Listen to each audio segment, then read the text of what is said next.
So, Professor Helen Davis, thank you so much for accepting my invitation and agreeing to be our keynote speaker for Orthoptics at ESO 2025. I'm really, really happy that you were able to come, and we appreciate all of your participation. Oh, it's a pleasure to be here, and it's been lovely to see some of our ex-students that are now doing so well in their careers here, so it's been a real pleasure to come. Absolutely. So we obviously want to get as much valuable insights from you as possible. But I was just wondering if you could just talk me through your career journey and, sort of how did it all start? And, now that you're retired, where are you at currently? Okay, so I was somebody that was very undecided about my career when I was at school and finishing school and ending my education there. And I went to visit a local orthoptist on a recommendation, and it started a real passion. And I thought, this is what I really want to do. I come from quite a small town, so it was quite a big move to go and study elsewhere. And because, as you say, I'm now retired, I qualified at a time when we worked in the hospitals, and I really enjoyed my training, and I got a job in Manchester Royal Eye Hospital, which was a big tertiary centre. And I'd visited there, and I was so excited that I'd got the job there.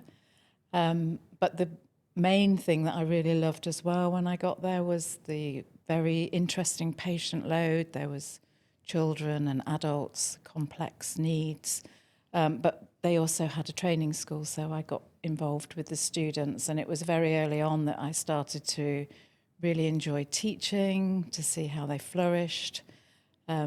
And then in the early 90s, well, late 80s, it was decided that we would move to a graduate profession, and I was quite well placed. I'd got quite a lot of experience, and I had to make that decision. Do I want to stay mostly clinical, or do I want to move into education? But I decided that I really wanted to continue my research career and to continue teaching students. And so I moved to Sheffield University, the University of Sheffield, to start the orthoptic degree there.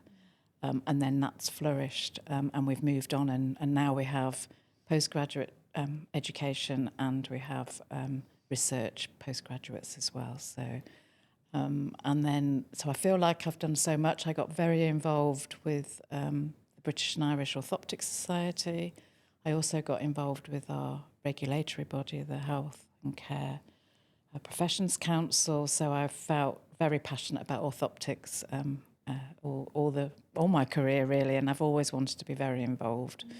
And I intend to remain involved despite not being a full-time orthoptist anymore. Yeah, and of course you received the OBE for your Absolutely, services yeah. in orthoptics. I mean, that's just a testament to how much work you've done within orthoptics, and what would you say is? Well, it was very exciting. It was a real shock to get that, because I didn't feel that I was moving any more than lots of people. I just enjoyed what I was doing. It didn't feel like hard work. It just felt like something to move a small profession forward was just a real passion of mine, and I didn't really feel that I was doing more than I needed to or wanted to. It was just an enjoyment. But the actual receiving of the award and obviously going, and it was Prince Charles at the time, who's now obviously king, was a very exciting day. So I was really appreciative of being put forward for that. And it was a really, really exciting part of my life. But as I say, I've never felt that I was doing more than I wanted to. It's always been an enjoyable experience. And I think looking, as I say, here where you've really expanded here in the Middle East just shows how some of the work that I've done in the UK has actually become a little bit more global, which is wonderful to see as well. Sure. I mean, you've always been so inspiring to me, and when I look at what you have done in your career, it gives me, inspiration, and really I want to do as much as I can for the profession too.